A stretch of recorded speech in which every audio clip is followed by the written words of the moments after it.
मीरा भाईंदर वसी विरार पुलिस की भरोसा सेल ने कुवैत में फंसे एक दंपति को छुड़ाने में सफलता हासिल की। पीड़ित विजयलक्ष्मी 40 वर्षीय और हरीश 42 वर्षीय एक एजेंट के माध्यम से कुवैत में घरेलू काम करने गए थे। उन्हें कहा गया था कि एक परिवार में उन्हें 3 बच्चों को संभालना है और जरूरी घरेलू कामों को करना है, लेकिन कुवैत जाने पर नजारा कुछ और था। वहां दोनों को 9 बच्चे संभालने थे, 6 कमरों की सफाई करनी थी। सुबह 6 बजे से काम शुरू कर अगले दिन सुबह 4 बजे तक वो काम करते थे। लगातार काम करने से विजयलक्ष्मी को पीठ की समस्या होने लगी और वो बीमार रहने लगी। अंततः उसे अस्पताल में भर्ती होना पड़ा। अपने साथ ठगी होता देख विजयलक्ष्मी और हरीश भारत आने की मांग करने लगे, लेकिन कुवैत में उनका मालिक उन्हें छोड़ने को तैयार नहीं थे। इसी दौरान विजयलक्ष्मी ने भारत में अपनी पूर्व मालकिन ज्योति पांडे से संपर्क किया। इस मामले में मुख्य भूमिका निभाने वाली पीएसआई तेजश्री शिंदे ने बताया कि ज्योति पांडे ने भाईंदर पश्चिम स्थित भरोसा सेल से संपर्क किया, जिसके बाद कुवैत स्थित भारतीय दूतावास के सहयोग से दोनों को भारत लाया गया। पीएसआई तेजश्री शिंदे ने बताया कि इससे पहले भरोसा सेल सेंट्रल अफ्रीका से भी एक लड़की को रेस्क्यू कराकर ला चुका है। इससे संबंधित खबर को देखने के बाद उन्हें भरोसा सेल के बारे में जानकारी मिली, जिसके बाद उन्होंने भरोसा सेल में संपर्क किया। मैडम, कुछ लोगों को कुवैत से रेस्क्यू किया गया है, क्या मामला है, क्या पता जानेंगे? कुछ एक 15 दिन पहले एक मैडम आई थी हमारे पास, ज्योति पांडे करके। तो उन्होंने एक एप्लीकेशन लेकर आए थे। उन्होंने कहा था कि उन्होंने ट्वीट किया है, लेकिन फिर भी कहीं से भी उनको कोई रिस्पांस नहीं मिल रहा है। और उनके घर में पहले जो एक मेड काम किया करती थी, तो वो और उसके हस्बैंड एक 3 महीने पहले कुवैत में काम के लिए गए हुए हैं।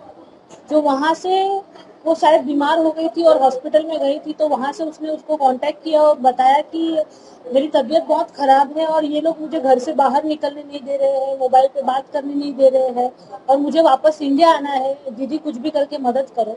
इसके लिए वो हमारे पास भरोसा सेल में एप्लीकेशन लेकर आए थे। इस तरीके से आपने प्रोसेस है, आपने कोशिश किया, आपको मदद इंडियन एजेंसी ने किया या वहाँ की एजेंसी ने किया, थोड़ा सा जब ये एप्लीकेशन मुझे मिला एट दैट टाइम, फिर हमारे जो एसीपी क्राइम सर है श्री अमोल मांडवे सर, तो मैंने उनको कांटेक्ट किया और उनको बताया कि सर ऐसे ऐसे एक एप्लीकेशन आया हुआ है और 2 पति पत्नी कुवैत में फंसे हुए हैं और उनको वापस आना है, उनको वहाँ पे काम नहीं करना है क्योंकि बहुत ज्यादा टॉर्चर है वहाँ पे, फिजिकली बहुत ज्यादा हरास किया जाता है, 20-20, 22-22 घंटा उनसे काम किया जाता है, तो कुछ भी करके उनको वापस लेकर आना है।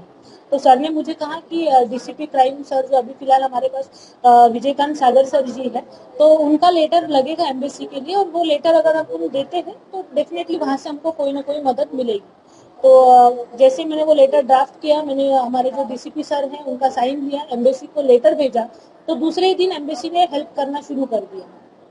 वहाँ के एम्बेसी ने आपको मदद किया या? जी हाँ, इंडियन एम्बेसी का कहना ये था कि ये जो दोनों एज अ वर्कर करके मेड करके वहाँ पे आए हुए हैं, तो उन्होंने आते वक्त वहाँ पे बॉन्ड साइन किया हुआ है, तो जो बॉन्ड का जो टाइम पीरियड है वो टाइम पीरियड में उनको वहाँ पे काम करना ही पड़ेगा।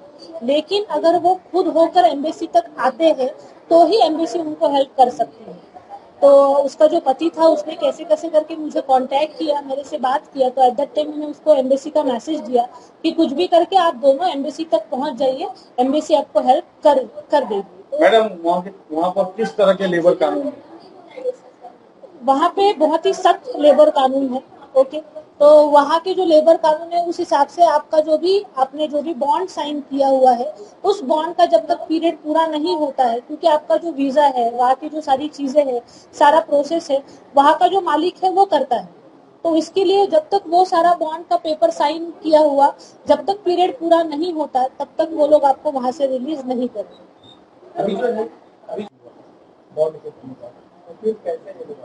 बॉन्ड के मुताबिक 2 साल तो इनका पूरा नहीं हुआ था, बट जैसे ही इंडियन एम्बेसी को हमारा लेटर गया, जो कंप्लेनेंट थी उन्होंने ट्वीट किया हुआ उनको मिला, तो फिर उन्होंने एक्शन लेना शुरू किया और एम्बेसी का एक सेंटर है, उस सेंटर में ये दोनों पति पत्नी को रखा गया।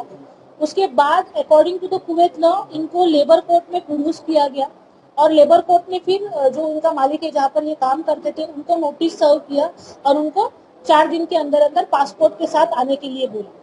लेकिन अभी तकलीफ ये था कि कहीं अगर उस मालिक ने कुछ और उल्टा केस इनके ऊपर किया होता तो शायद ये वहां पर अटक जाते।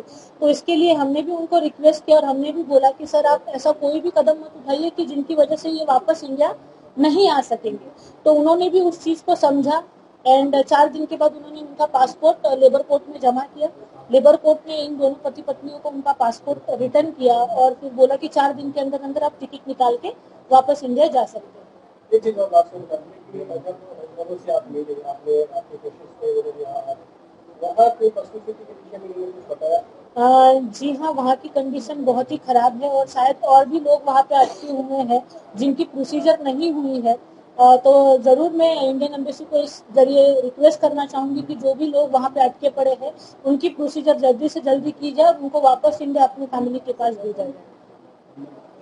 और मैं कुवैत गया था जॉब के लिए। हमें कुछ और बोला गया था जॉब का। हमको बोला गया था कि एयरपोर्ट जॉब है, बट हमको वहाँ पे घर काम के लिए भेजा गया था। और वहाँ पे हमारे पास 24 घंटे काम करवाते थे वो लोग। खाने खाने को नहीं देते थे और 24 घंटे हम लोग काम करते थे। और यहाँ से हमको, मैं तो लीगल तरीके से गया था, इनको तो अनलीगल तरीके से पुशिंग के जरिए भेजा गया था। सबसे पहले तो ये बोलना चाहूँगा मैं कि जो ये पुशिंग का जो काम होता है वो सबसे पहले बंद करना है। एजेंट पुशिंग के नाम पे पैसे ले रहे, टिकट के नाम पे पैसे ले रहे, पीसीसी के नाम पे पैसे ले रहे और स्टैंपिंग के नाम पे पैसे ले रहे। तो ये सब चीज़ें बंद होनी चाहिए। और हमको यहाँ पे, वहाँ से जो वीज़ा भेजते कि आपको ये वीज़ा पे काम करना, लेकिन हमारे से वहाँ पे काम कोई और दूसरा ही करवाते हैं। यहाँ से अपने इंडिया के मतलब बहुत लोग फंसे हुए हैं।